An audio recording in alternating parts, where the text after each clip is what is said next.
अस्सलाम वालेकुम। उम्मीद करता हूँ आप सब खैरियत से होंगे। आज मैं आप लोग से डिस्कस करने लगा हूँ एब्डोमेन का एक बहुत ही important topic, that is interior relations of both kidneys. अक्सर पेपर में ड्रा करने के लिए भी आ जाता है और एग्जामिनर्स भी पूछते हैं कि दोनों किडनीज़ के रिलेशंस में क्या डिफरेंस है, इंटीरियरली कौन कौन सी स्ट्रक्चर प्रेजेंट हैं। तो ड्रा भी करेंगे और साथ साथ मेमोराइज़ भी करेंगे। तो आइए देखते हैं। सबसे पहले जो है हमारे पास रिलेशंस ड्रा करने के लिए हमें सबसे पहले किडनी सिंपली ड्रा कर लेनी है। एक बात का ध्यान रखना है कि अगर तो दोनों रिलेशंस आते हैं राइट और लेफ़्ट किडनीज़ के, तो हमें तो आमने सामने ड्रा करनी पड़ेंगी। तो उसमें एक बात का ध्यान रखना है कि हमें पता है राइट किडनी जो होती है वो स्लाइटली लोअर होती है as compared to the left kidney जो कि थोड़ा सा ऊपर लाई करती है। ठीक है, तो एक ये हल्का सा डिफरेंस है, ड्रा कर लें तो अच्छा इंप्रेशन पड़ता है। अब आते हैं मेन काम की तरफ, रिलेशंस ड्रा किस तरह से करने हैं। सबसे पहले हमें पता है किडनीज़ है तो दोनों साइड पे क्या होंगे, सुप्रारीनल ग्लैंड्स होंगे। तो हमने इस पे सबसे पहले एरियाज़ बनाने, सुप्रारीनल एरिया बनाएंगे। अब जो राइट किडनी है ना उसका सुप्रारीनल एरिया बनाना है along the anterior medial aspect. ठीक है, ये इसका इंटीरियर थोड़ा सा एस्पेक्ट और मीडियल एस्पेक्ट के अलोंग हमने सुप्रारीनल एरिया बनाना है। जो हमारे पास लेफ़्ट किडनी है ना उसका अलोंग दी मीडियल बॉर्डर हमने सुप्रारीनल एरिया बना देना है। ठीक है, उसके बाद ये अब हमारे पास दोनों क्या हो गए, सुप्रारीनल एरिया।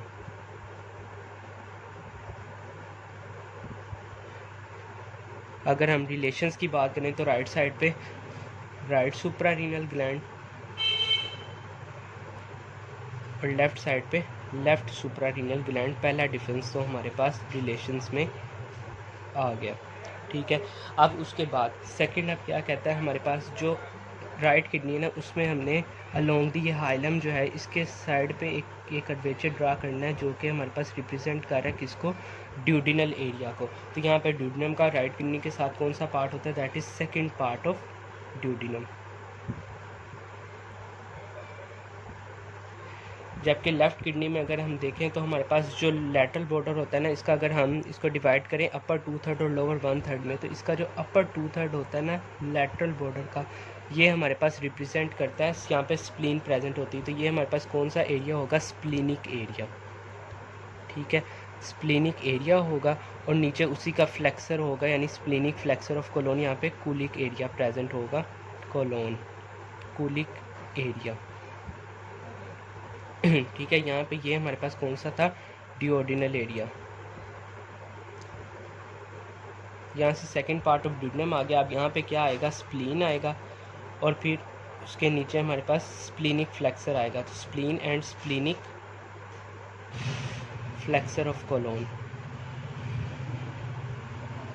ये हमारे पास दो रिलेशंस हो गए। उसके बाद अगर हम राइट किडनी की तरफ आएँ तो यहाँ पे हमारे पास एक आर्क सी हमने इस तरह से ड्रा कर देनी जिसने इसको दो पार्ट्स के अंदर डिवाइड कर दिया। अब ये जो ऊपर वाला एरिया है that is basically the hepatic area.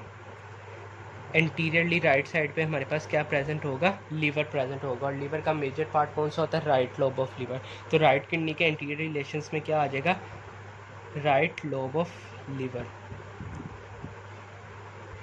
ठीक है, और इस तरफ अगर हम देखें तो यहाँ से हमारे पास कूलिक एरिया था, यहाँ पे कोलोन भी होगी, कौन सी, that is descending colon present होगी लेफ्ट साइड पे। और जैसे इधर स्प्लीन था तो स्प्लीनिक फ्लेक्सर ऑफ कोलोन था, इधर हिपैटिक एरिया से हमारे पास राइट लोब ऑफ लिवर तो आ गया। और इसके साथ हमने क्या लिखना है, and hepatic flexure of colon, hepatic flexure of colon. ये इसके नीचे ये हमारे पास होगा कूलिक एरिया। जैसे उधर हमारे पास स्प्लीन के नीचे था स्प्लीनिक फ्लेक्सर, तो हमारे पास कूलिक एरिया था, और इधर हिपैटिक फ्लेक्सर आएगा तो ये इसका कूलिक एरिया हो जाएगा। उसके बाद यहाँ पे स्मॉलर सा एरिया हमने एक बना देना है, दैट इज़ जूजिनल एरिया। इधर भी और इस तरफ हमने अब किस तरह से ड्रा करना है, ये हाइलम से आपने एक लाइन ड्रा कर देनी, ये नीचे सारा, अब ये हमारे पास क्या होगा, that is jejunal area. Jejunal area, jejunal area आ गया दोनों साइड पे। तो यहाँ पे हमारे पास दोनों के कॉमन रिलेशन है, दैट इज़ कॉइल्स ऑफ जूजिनल। ये इधर भी आ जाएगा और ये इधर भी प्रेजेंट है। उसके बाद ये जो हमारे पास इधर बचा तो स्प्लीन है, और लेफ्ट साइड पे यहाँ पे हमारे पास स्टमक प्रेजेंट होगा। तो यहाँ पे हमने एक ट्रायंगुलर एरिया सा बना देना है। ये हमारे पास किसको रिप्रेजेंट कर रहा है, गैस्ट्रिक एरिया को, गैस्ट्रिक एरिया। तो गैस्ट्रिक टर्म हम किसके लिए यूज़ करते हैं, स्टमक के लिए। और बाकी ये जो जगह बची है हमारे पास किसको रिप्रेजेंट कर रही है, पेनक्रियास को, यानी पेनक्रियाटिक एरिया है इधर, पेनक्रियाटिक एरिया। तो रिलेशन में क्या आ जाएगा, पेनक्रियास आ जाएगा। ठीक है, सबसे पहले हमने सुप्रारीनल एरिया ड्रा किया, right suprarenal gland, left suprarenal gland. उसके बाद अलोंग दी हाइलम हमने ड्यूडिनल एरिया ड्रा किया, सेकंड पार्ट ऑफ ड्यूडिनम। और इस तरफ अगर हम आए तो अपर 2/3 जो होता है लैटरल बॉर्डर का, उधर हमने क्या ड्रा कर दिया, स्प्लीनिक एरिया यानी स्प्लीन। और उसके नीचे स्प्लीनिक फ्लेक्सर ऑफ कोलोन आ जाएगा। कोलोन कौन सी है, डिसेंडिंग कोलोन है। इस तरफ आओ तो हमारे पास राइट लोब ऑफ लीवर आ जाएगा। ठीक है, राइट लोब ऑफ लीवर के साथ हिपैटिक एरिया यानी हिपैटिक के नीचे हिपैटिक फ्लेक्सर ऑफ कोलोन आ जाएगा। जुजिनल एरिया दोनों साइड पे आ जाएगा, कॉइल्स ऑफ जुजिनम। उसके बाद इधर गैस्ट्रिक एरिया यानी स्टमक प्रेजेंट होगा और उसके नीचे पैनक्रियाटिक एरिया, पैनक्रियास प्रेजेंट होगा। अब एक और चीज़ का आपने ध्यान रखना, ये तो हमारे पास हो गए रिलेशंस। अब एक जो चीज़ आपने ध्यान रखनी है वो क्या है कि इसके अंदर हमारे पास कुछ एरियाज होते हैं that are covered by the वो पेरिटोनियम। वो कौन कौन से हैं अब वो देखें। सबसे पहले तो हमारे पास जो जूजिनल एरियाज है ना, ये दोनों राइट किडनी का भी और लेफ्ट किडनी का भी, these are covered by the peritoneum. उसको आपने ये हल्का सा शेडेड एरिया रिप्रेजेंट कर देना। उसके बाद सेकंड, ये जो ड्यूडिनल एरिया है, सेकंड पार्ट ऑफ ड्यूडिनम, ये भी हमारे पास पेरिटोनियम से कवर होता है। ठीक है, उसके बाद ये जो कूलिक एरिया है, इसमें ये तीनों एरियाज कवर्ड होते हैं पेरिटोनियम से। और इधर हमारे पास आ जाओ तो इधर हमारे पास गैस्ट्रिक एरिया जो होता है, it is covered by the peritoneum. तो इन चीज़ों का आपने ध्यान रखना, साइड पे चाहे लेबल कर दें इस तरह से हल्का सा बना के कि ये किसको रिप्रेजेंट कर रहे हैं, the areas covered by the peritoneum.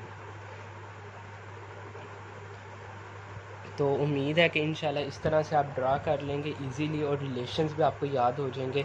तो कोई मसला हो तो आप पूछ सकते हैं। Thank you so much.